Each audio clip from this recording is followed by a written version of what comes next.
Iran जंग के बीच America के राष्ट्रपति डोनाल्ड ट्रंप ने सऊदी अरब के साथ एक ऐतिहासिक परमाणु समझौते को मंजूरी दे दी है। इस समझौते के पीछे क्या है मकसद, हम आपको बताएंगे। नमस्कार, आप देख रहे हैं न्यूज 18, मैं हूं आपके साथ श्रुति श्रीवास्तव। जैसा कि परमाणु समझौते को मंजूरी दे दी गई है, इस समझौते से सऊदी अरब को अपने नागरिक परमाणु कार्यक्रम के लिए यूरेनियम संवर्धन यानी कि एनरिचमेंट की क्षमता मिल सकती है।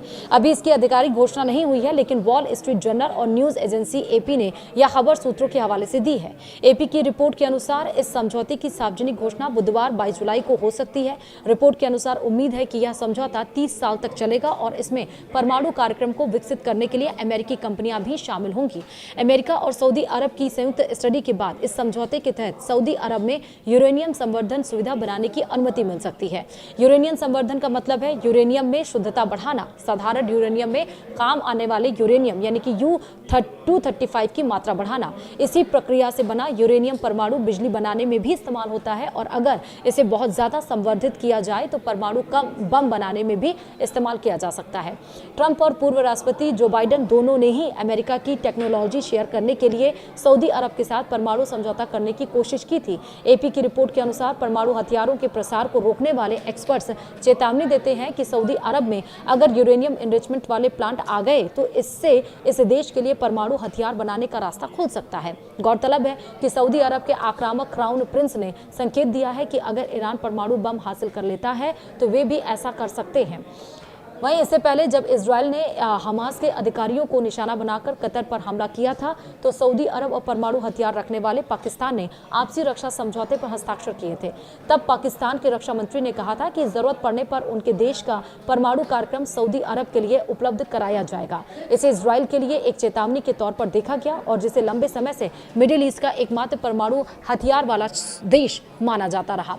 मिडिल ईस्ट में तनाव कम होने का नाम नहीं ले रहा है। अमेरिकी सेना ने ईरान पर 11वीं बार लगातार हमले किए हैं। दोनों देश हॉर्मुज़ जलसंधि मध्य पर नियंत्रण के लिए संघर्ष कर रहे हैं। यूएस सेंट्रल कमांड यानी कि सेंटकॉम ने बुधवार को बताया कि अमेरिकी सैन्य बलों ने ईरान पर नया हमला किया। कमांड ने सोशल मीडिया पर लिखा कि यह हमले ईरान की व्यावसायिक जहाजरानी को धमकी देने की क्षमता को और कमजोर करने के लिए किए जा रहे हैं। अमेरिकी सेना ने अभी तक इस हमले के ठिकानों की जानकारी नहीं दी है। यह मामला उस समय का ये कह सकते हैं ये हमला उस समय हुआ है जब राष्ट्रपति डोनाल्ड ट्रंप ने संकेत दिया था कि हमले और तेज किए जाएंगे। वहीं हॉर्मुज़ जलसंधि मध्य दुनिया के तेल निर्यात का महत्वपूर्ण रास्ता है। ईरान और अमेरिका के बीच इस क्षेत्र पर कब्जे को लेकर तनाव जारी है।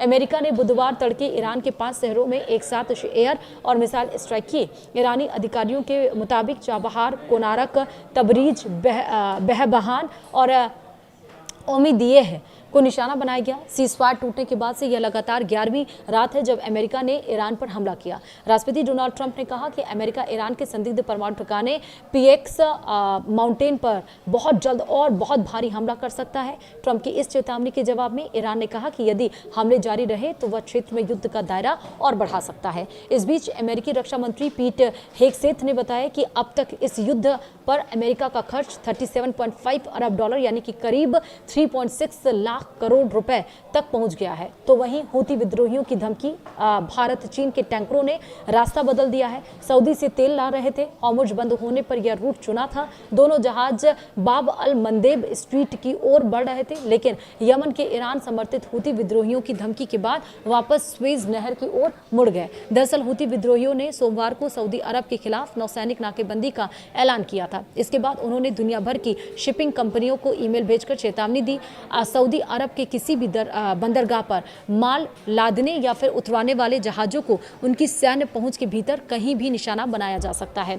रॉयटर्स के मुताबिक इनमें से एक सुपर टैंकर शिन लॉन्ग यांग सोमवार को सऊदी अरब के यनबू बंदरगाह से करीब 20 लाख बैरल कच्चा तेल लेकर चीन के लिए रवाना हुआ था। जहाज मंगलवार सुबह बाब अल मंदेब स्ट्रीट पहुंचने से पहले ही रुक गया और फिर यू टर्न लेकर स्वेज रूट की तरफ मुड़ गया। भारत से जुड़ा दूसरा टैंकर भी इसी तरह अपना रास्ता बदलकर उत्तर की ओर चला गया।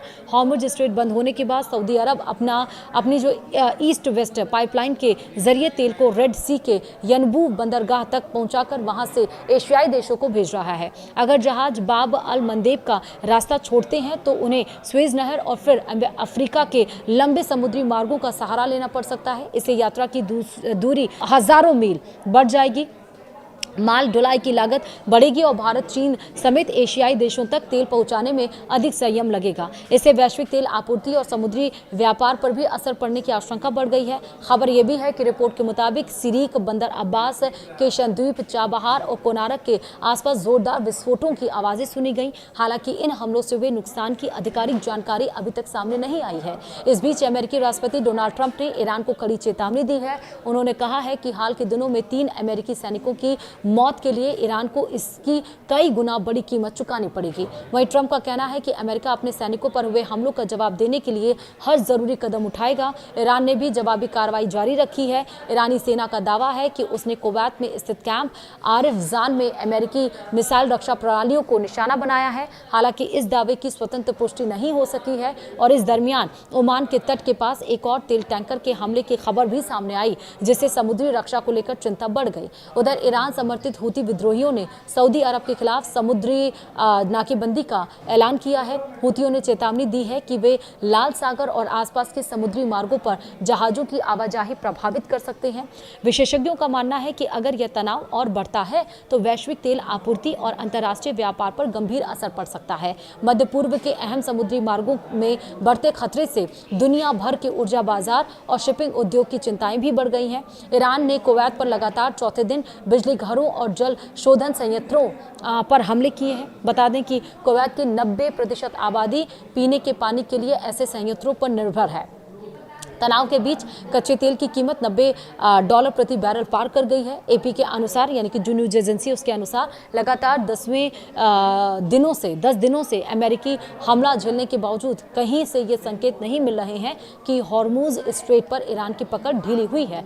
वहीं ब्रिटिश सेना के समुद्री व्यापार संगठन UKMTO के अनुसार मंगलवार को हॉर्मुज स्ट्रेट में ओमान के समुद्री क्षेत्र में ईरानी हमले में एक टैंकर निष्क्रिय हो गया। चालक दल को जहाज से सुरक्षित निकाला गया।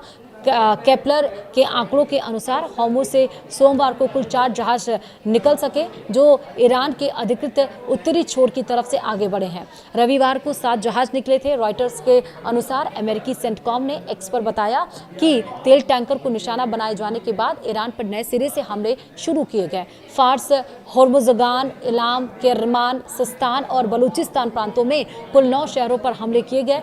दक्षिणी ईरान के शिराज, कोनारक और चाबहार और खुर्रमाबाद और आबादान में धमाके सुने गए हैं। हमलों में ईरान के सैन्य कमांड सेंटर, समुद्री क्षमताओं, मिसाइल और ड्रोन लॉन्च साइटों और एयर डिफेंस सिस्टम को निशाने बनाए गए हैं। हालांकि ईरान ने कहा है कि अमेरिकी सेना ने बिजली संयंत्रों और पानी के संयंत्रों पर हमले किए, जिसके जवाब में कुवैत में ऐसे ही ठिकानों को निशाना बनाया गया है।